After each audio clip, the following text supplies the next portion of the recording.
Welcome back to clean news Rajasthan. चलिए देखते हैं राजस्थान की 15 फटाफट बड़ी खबरों को। राजस्थान में लव जिहाद सोचना भी पड़ेगा भारी।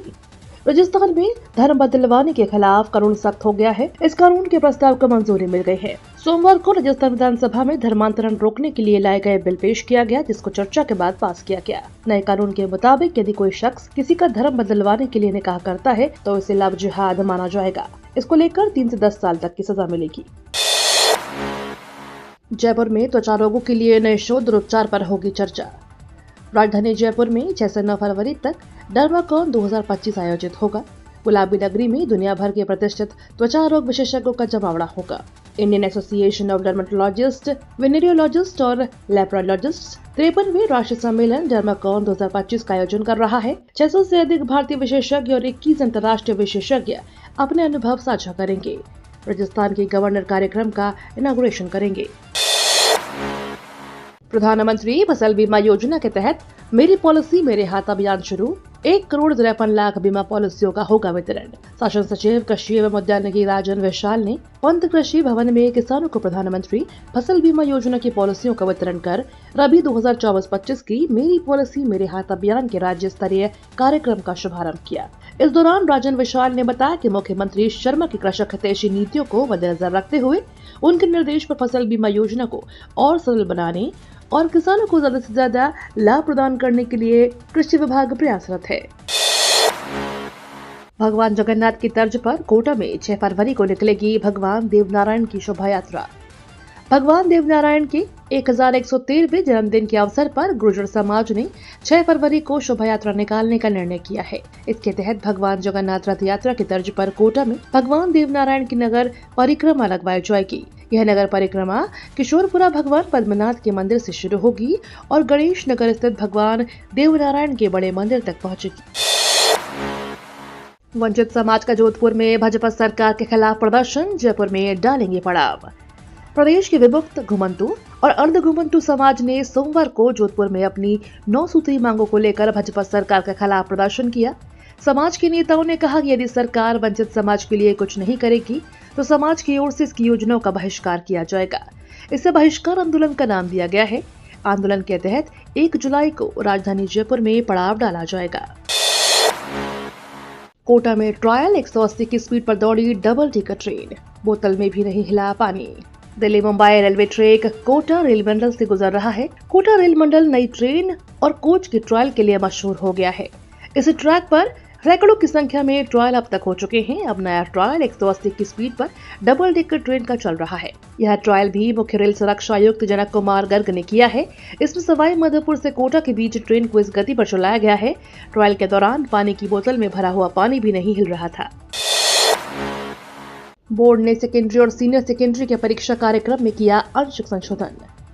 राजस्थान माध्यमिक शिक्षा बोर्ड की ओर से जारी सेकेंडरी और सीनियर सेकेंडरी परीक्षा के टाइम टेबल में आंशिक संशोधन किया गया है। बोर्ड की ओर से माध्यमिक की 1 अप्रैल और उच्च माध्यमिक की 4 अप्रैल की परीक्षा में संशोधन किया गया है। हालांकि बोर्ड ने संशोधन के कारणों का खुलासा नहीं किया। बोर्ड सचिव कैलाश चंद्र शर्मा ने बताया कि बोर्ड की ओर से माध्यमिक, व्यावसायिक और प्रवेशिका परीक्षा के जारी किए गए टाइम टेबल के अनुसार 1 अप्रैल को तृतीय भाषा संस्कृत, उर्दू, गुजराती, सिंधी, पंजाबी, संस्कृत की परीक्षा होनी थी। संशोधित टाइम टेबल के अनुसार यह परीक्षा अब 4 अप्रैल को आयोजित की जाएगी। तन और मन की सेहत का आधार है योग। शिक्षा मंत्री ने बच्चों के साथ किया सूर्य नमस्कार। राज्य स्तरीय सूर्य नमस्कार कार्यक्रम में जयपुर के सवाई मानसिंह स्टेडियम पहुंचे प्रदेश के शिक्षा और पंचायती राज मंत्री मदन दिलावर ने कहा कि सूर्य नमस्कार एक सर्वांग योग है जिसमें सभी प्रकार के योग समाहित है। इसका नियमित अभ्यास तन और मन दोनों को स्वस्थ रखता है, जिससे जीवन में सकारात्मकता आती है। रूफटॉप सोलर लगाने का लक्ष्य अर्जित करने के लिए डिस्कॉम ने शुरू किया अनूठी पहल। जयपुर विद्युत वितरण निगम ने प्रधानमंत्री सूर्य घर मुफ्त बिजली योजना को बढ़ावा देने में महत्वपूर्ण योगदान देने वाले तकनीकी कार्मिकों को प्रोत्साहित करने की अनूठी पहल की है। इसके अंतर्गत रूफटॉप सोलर लगाने का लक्ष्य अर्जित करने वाले जयपुर शहर के दोनों सर्किल तथा जयपुर जिला सर्किल उत्तर के 12 तकनीकी कार्मिकों को संबंधित अधीक्षण अभियंताओं के स्तर पर सम्मानित किया गया है। इन तकनीकी कार्मिकों को 1,000 रुपए के चेक प्रदान किए गए हैं।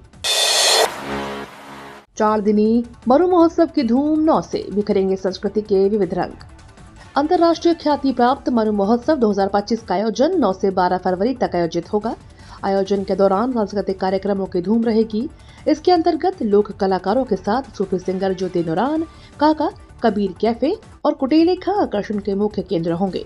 जिला कलेक्टर प्रताप सिंह ने बताया कि जैसलमेर, सब व पोखरण में होने वाले 4 दिवसीय मनु महोत्सव को लेकर प्रशासनिक स्तर पर युद्ध स्तर पर तैयारियां की जा रही हैं और इसे यादगार बनाने के लिए बेहतर प्रबंध किए जा रहे हैं। वैश्विक मंच पर भारत की प्रतिष्ठा को ऊंचा रखने के लिए एक साथ काम करें, धनखड़ की सांसदों से खास अपील।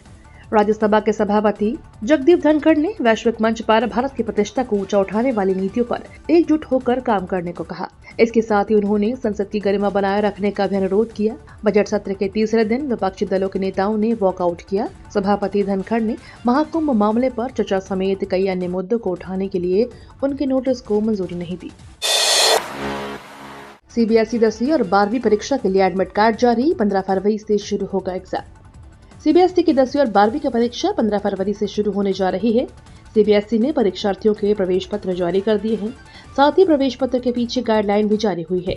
प्रवेश पत्र स्कूल स्तर पर डाउनलोड किए जा सकेंगे।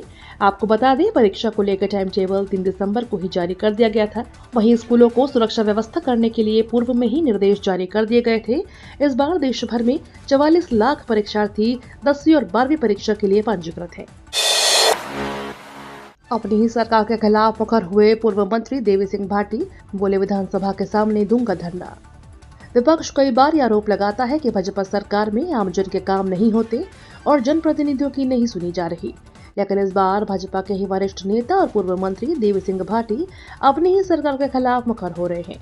उन्होंने कहा कि सरकार में निर्वाचित जनप्रतिनिधियों की सुनवाई नहीं हो रही, इसलिए उन्होंने 6 फरवरी को जयपुर में विधानसभा के सामने अनिश्चितकालीन धरना देने की घोषणा की है। नेशनल हाईवे पर सफर करने वालों को जल्द मिलेगी राहत। सरकार राष्ट्रीय राजमार्गों पर यात्रियों को राहत देने की तैयारी में है। सड़क परिवहन एवं राजमार्ग मंत्री नितिन गडकरी ने इस पर ताजा बयान जारी किया है। उन्होंने कहा कि हम एक समान टोल नीति पर काम कर रहे हैं, इससे यात्रियों को हो रही परेशानियों का समाधान होगा। हालांकि उन्होंने इस नीति के बारे में अधिक जानकारी साझा नहीं की है। जिला बचाओ आंदोलन के 33वें दिन धरना स्थल पर पहुंचे विधायक शत्रुघ्न गौतम। केकड़ी जिला बचाओ अभियान के तहत अधिवक्ताओं का धरना प्रदर्शन कोर्ट परिसर में सोमवार को 33वें दिन भी जारी रहा। सोमवार को धरना प्रदर्शन के दौरान केकड़ी विधायक शत्रुघ्न गौतम भी धरना स्थल पर पहुंचे तथा अधिवक्ताओं से संवाद किया। इस मौके पर बार अध्यक्ष मनोज आहूजा के नेतृत्व में वरिष्ठ अधिवक्ता मोहम्मद हुसैन, चेतन धबाई, मगन लाल लोधा, बिशुन सिंह राजावत, सलीम गौरी आदि ने केकड़ी विधायक शत्रुघ्न गौतम का स्वागत किया तथा धरना स्थल पर आने के लिए आभार जताया।